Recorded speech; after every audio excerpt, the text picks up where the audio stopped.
안녕하십니까. 저는 2010년부터 FC 서울에서 트레이너로 일하고 있는 박성렬입니다.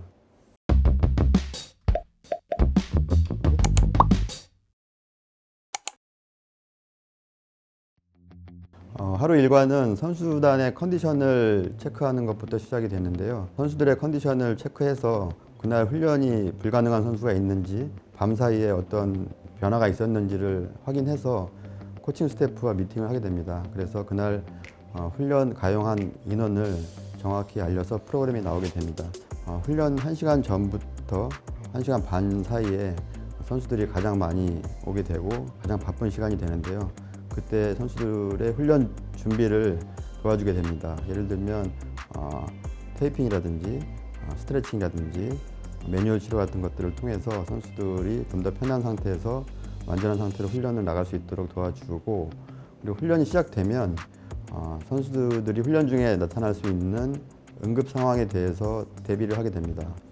만약에 훈련 중에 부상이 발생된다면 바로 병원으로 후송을 해서 동행하고 그런 진료와 처방을 받는 과정을 동행해서 가장 신속하게 일을 처리해서 코칭 스태프과 구단에 보고하고 공유하게 됩니다.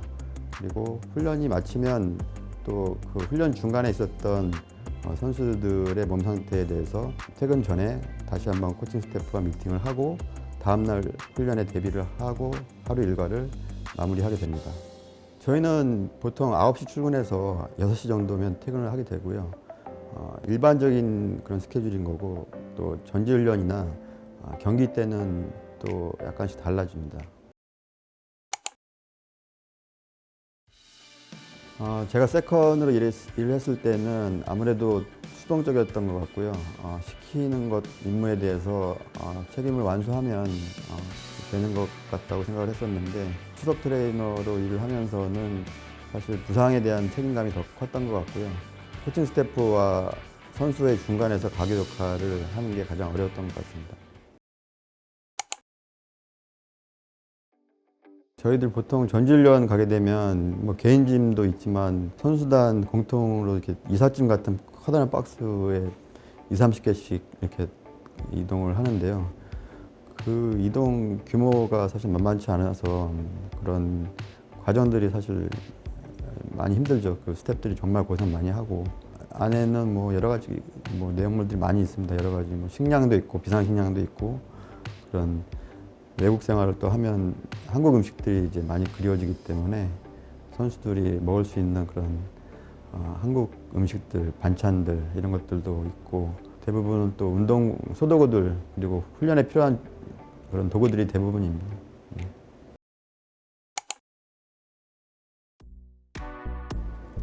보통 이제 식단은 경기 식단은 저희가 많이 관여를 하고요.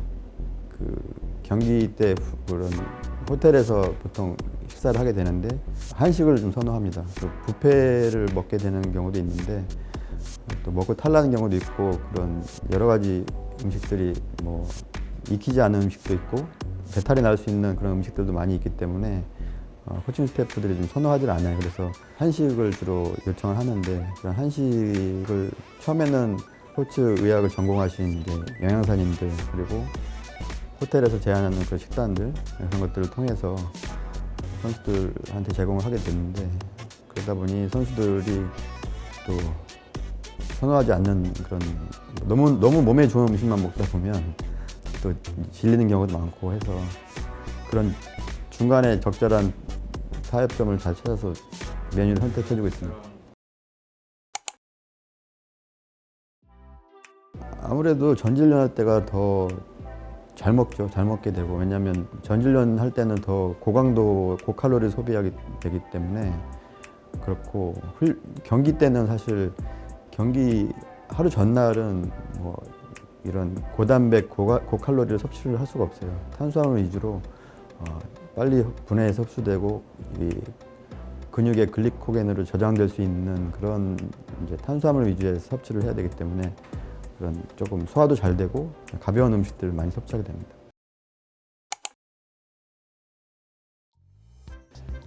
2000년도 전지훈련 때 미국을 가게 됐는데요. 플로턴이라는 곳에 갔는데 제가 그때 운전면허가 있긴 했지만 제 차도 소형차였었고 그때 정확히 기억은 안 나지만 공항에서 누군가를 제가 픽업을 해서 와야 되는 임무를 부여받고 공항으로 가고 있었는데 신호 위반을 한 것 같아요.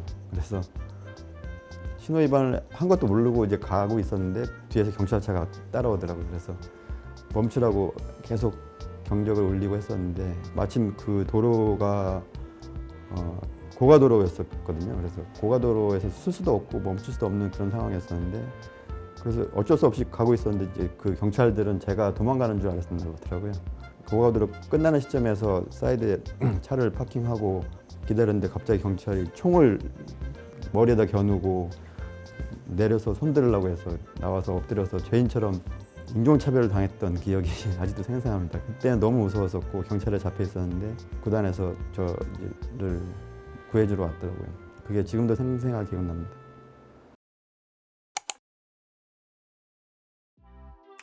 어느 조직이나 마찬가지인 것 같습니다. 인성이 좋은 선수들한테는 아무래도 한 번 더 손이 가고 마음이 더 가는 것 같습니다. 그런 선수들이 꽤 있었고 요즘에는 대부분 선수들이 그런 것 같습니다. 특히나 경기에 나서지 못하는 선수들이 그런 성품을 가졌을 때는 아무래도 더 한 개라도 챙겨주고 싶고 그렇습니다. 온도 차이가 많이 났을 경우에 사실 근육 부상도 많이 올 수 있고 한데 일단은 그런 훈련 전에 준비가 중요한 것 같고요. 예전에 비해서 요즘에는 선수들이 이런 자기 관리라든지 이런 측면에서 굉장히 철저하기 때문에 날씨가 춥더라고 하더라도 웜업이라든지 이런 과정을 충분히 다 마무리하고 나가더라고요. 그래서 크게 문제는 없는 것 같습니다. 이제 그런 체온을 유지하기 위해서 그런 보온을 할 수 있는 그런 타이즈라든지 이런 것들 다 장갑이라든지 이런 모자라든지 이런 것들 준비하면 크게 문제는 없는 것 같습니다. 그렇죠. 조금 더 디테일하다고 평가를 하면 될 것 같아요. 그러니까 예전에 저희 세대의 선수 생활을 했던 분들은 좀 묻어냈다고 해야 되나? 그런 것까지 신경 쓰냐 뭐 이런 스타일이었다고 본다고 하면 요즘 이제 젊은 선수들은 뉴스에서부터 이런 트레이너들한테 관리를 받아오고 이런 좋은 환경에서 훈련을 해오다 보니까 그런 것들이 몸에 배어 있는 것 같습니다. 그래서 기본적으로 그런 몸 관리라든지 이런 것들이 생활화 되어 있고 몸에 배어 있는 것 같아요. 그래서 굉장히 디테일하고 꼼꼼하고 세세한 부분까지 요구를 많이 하게 됩니다. 그래서 저희도 그런 업무적으로도 그런 부분들이 업무량이 좀 많이 늘어날 수밖에 없는 상황인 것 같아요.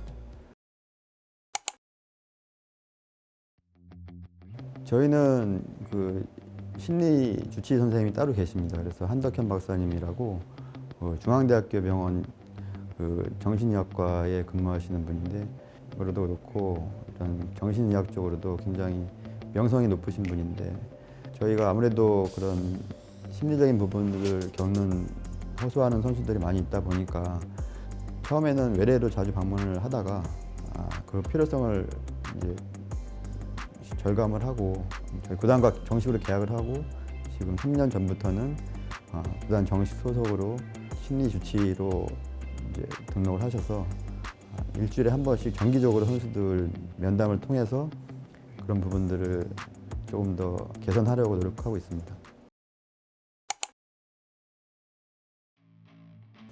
경기 전에는 사실 저희가 전북이라는 팀을 최근에 이겨본 적이 없기 때문에 정말 다 잘해보자 이제 그런 분위기였었고 정말 이길 수 있을 것 같은 그런 좋은 분위기였습니다. 하지만 이제 경기 끝나고 나서는 역시나 이제 현실적인 그런 벽에 부딪혔고 전북이 또 워낙 강팀이다 보니까 저희 선수도 최선을 다했지만 경기에는 패배했고 준우승을 했습니다. 아쉽게도 뭐 결과는 조금 아쉬웠지만 그래도 끝까지 경기장에 남아서 시상대에서 전북 선수들 격려해주고 또 최선을 다한 선수들 모습 보면서 정말 보람이 있었던 것 같습니다.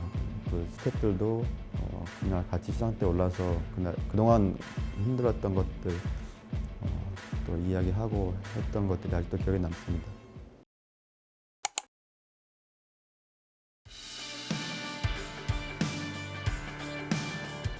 사실 저는 16강에 갈 줄 몰랐습니다. 저희가 상대적으로 정말 강팀들하고 한 조에 속했기 때문에 우루과이나 가나나 포르투갈이라는 팀을 이긴다는 것이 사실 현실적으로는 쉽지 않은 상황이었었거든요. 그래서 우루과이 비긴 것도 정말 잘했다고 생각하고 모든 경기를 다 잠 안 자고 지켜봤는데 특히 포르투갈전에서는 2대1로 이겼잖아요. 저희가 이기고 나서 정말 끝나고 나서도 또 8분 동안 이런 시간 동안 우루과이와 가나의 경기를 지켜보면서 그 결과에 따라서 저희가 올라갈 수 있느냐 없느냐 이런 상황이었던 게 있었잖아요. 그래서 그런 게 축구의 묘미이고 백미인 것 같습니다. 사실 축구라는 종목은 내가 잘해서 되는 것도 아니고 또 이런 여러 가지 상황들이 다 도와주고 모든 것이 맞았을 때 결과를 얻어내는 거라고 생각하거든요. 그래서 정말 축구의 진수를 다 보여준 그런 월드컵이었다고 생각을 합니다. 나상호 선수가 2경기 동안 정말 선발로 출장해서 정말 잘해줬고 생각보다 너무 잘해줘서 좋았습니다. 상호가 소집 전에 부상이 꽤 있었거든요. 그 이전에 소집할 때는 또 코로나 때문에 못 간 적도 있었고 그리고 발목 부상으로 인해서 시즌 막판에 고생을 많이 했었습니다. 그래서 컨디션이 제대로 나올지 조금 걱정을 했었는데 그래도 워낙 성실한 친구이고 또 가서도 노력을 많이 했던 것 같아요. 그래서 그런 부상을 잘 극복하고 황희찬의 공백을 잘 메꿔준 거에 대해서 정말 잘했다고 생각을 합니다. 그래서 황희찬이 나오기 전까지 정말 맡은 임무를 다 해줬고 정말 자랑스럽더라고요. 보면서 계속 저는 응원하면서도 짜릿한 그런 전율 같은 걸 느끼면서 정말 좋았습니다. 저는 트레이너 생활을 하면서 사실 보람이라고 하기보다는 저의 그 에너지라고 생각을 하는데요. 지금도 25년, 6년 이렇게 일을 하고 있지만 경기 때 보통 경기장에 도착을 해서 1시간 반 전에 도착을 하는데 그때부터 1시간 반 동안 준비하는 시간이 가장 전율을 느끼고 보람을 느끼는 것 같습니다. 그 1시간 반 동안 준비를 하면서 내가 이 경기의 일부가 되어 있구나라는 생각이 들고 또한 중요한 큰 경기일수록 그런 긴장감이라든지 이런 것들이 전반적으로 흐르기 때문에 그런 긴장감 속에서 리듬을 타면서 내가 맡은 일을 선수들한테 해주고 그런 걸 다 끝냈을 때 가장 큰 보람이 있는 것 같습니다. 그런 이제 과정들이 계속 지나면서 지금까지 온 것이 아닌가 그런 생각이 듭니다. 좋은 트레이너의 조건은 신뢰인 것 같습니다. 일단은 그런 신뢰가 처음부터 생기는 것은 아니고요. 선수들과의 신뢰가 가장 중요한 것 같고 선수들이 나한테 몸을 맡길 때는 정말 신뢰가 없다면 불가능한 일이거든요. 그래서 선수가 나한테 몸을 맡길 때는 나한테 전적으로 신뢰한다는 의미거든요. 그래서 그런 선수들한테 다시 보답을 해줬을 때 선수들이 또다시 찾아오게 되는 것이고 그런 것들을 통해서 선수들과의 그런 신뢰를 쌓아나갈 수 있습니다. 그래서 그뿐만이 아니라 코칭 스태프와도 신뢰가 있어야 그런 말에 무게가 생기고 그리고 구단과도 신뢰가 있었을 때 이런 포지션에서 또한 힘이 생기는 것 같습니다. 그래서 이런 신뢰가 쌓이는 동안 그런 과정들이 물론 어렵습니다. 어려운데 일단 신뢰가 쌓이고 나면 그 다음부터는 훨씬 더 좋은 상황에서 일을 할 수가 있는 것 같습니다.